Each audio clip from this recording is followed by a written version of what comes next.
Saya ke Mas Habib terlebih dahulu. Mas Habib, ini kan tahu Kak ada hak angket, ada gugatan ke MK.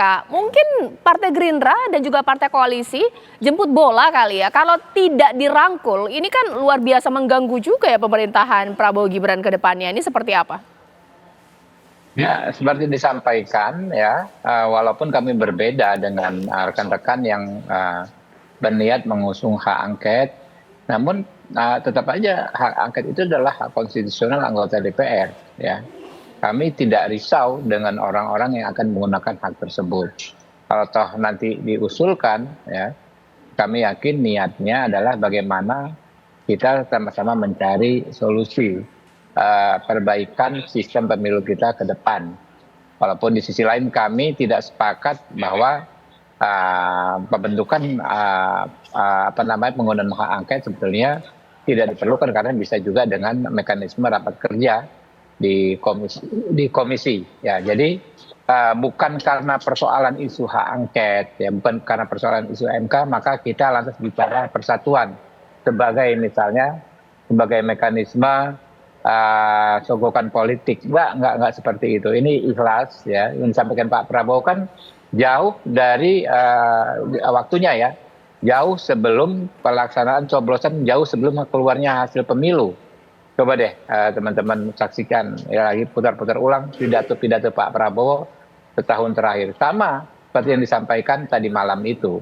Jadi tidak ada kaitannya dengan hak angket. Hak angket silakan berjalan dan kami pun akan menggunakan hak kami untuk memastikan tidak ada hak angket. Sama-sama kita berjuang secara legal ya, demokratis di parlemen, sama-sama saling meyakinkan.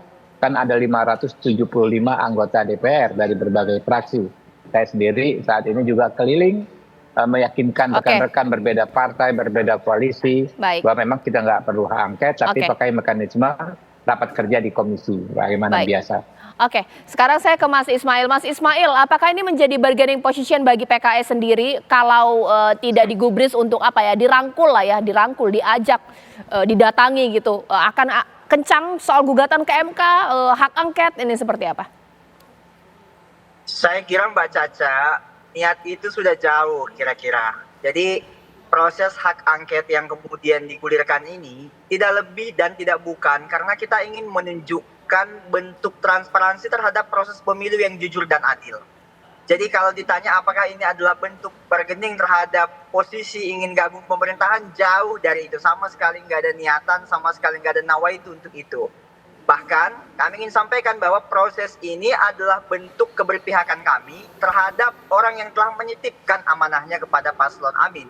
Sehingga mereka merasa bahwa apapun yang menjadi keputusan bersama, sebutlah misalnya bagaimana sikap PKS menghargai keputusan KPU yang telah mengumumkan Prabowo Gibran sebagai pemenang, maka kita ingin menyampaikan bahwa proses itu sudah melalui proses audit, termasuk audit yang dilakukan melalui mekanisme angket ini.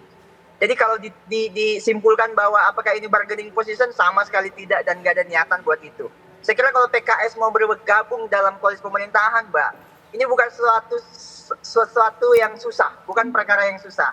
Sebagaimana mungkin kita masih merekam dalam memori kita bahwa historical PKS dan Prabowo ini sudah cukup panjang, pernah terjalin silaturahim dan kolaborasi dalam 2 kali proses pemilu. Jadi jauhlah dari hal itu. Kami tetap berdiri tegak bahwa kami ingin jalan bersama pemerintah, baik itu ketika di luar pemerintahan ataupun di dalam pemerintahan, tapi tunggu dulu. Mekanisme yang harus jalan adalah mekanisme kontrol terhadap proses pemilu yang baru saja berlangsung dan menurut kami ada catatan kritis demokratis yang harus dibuka kepada publik, khususnya indikasi-indikasi kemungkinan terjadinya kecurangan-kecurangan itu. Saya kira itu Mbak Caca.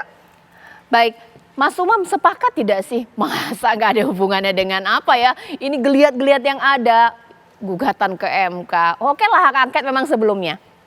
Ya, bagaimanapun juga memang kita lihat perkembangannya. Meskipun per hari ini juga masih maju mundur, juga sepertinya layu sebelum berkembang di paripurna kemarin.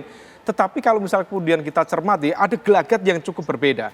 Di satu sisi ini sepertinya menjadi semacam face saving strategy. Jadi strategi menyelamatkan muka, terutama kepada basis pemilih loyal yang kemarin begitu antusias, begitu betul-betul punya eager dan passion yang kuat untuk memberikan dukungan, menjadi kurang etis kalau dalam waktu sekejap kemudian ditinggalkan begitu saja.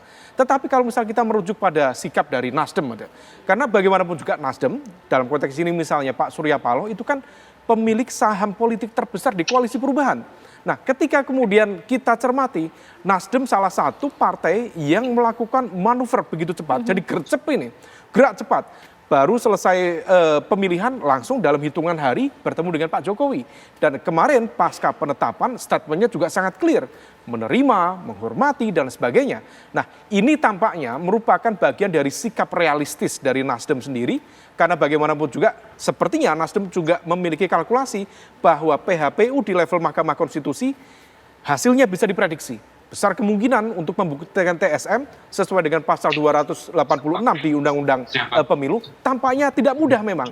Di sisi yang lain, di level hak angket juga rasanya tidak begitu memiliki kapasitas kekuatan politik yang memadai. Nah, ini bedanya.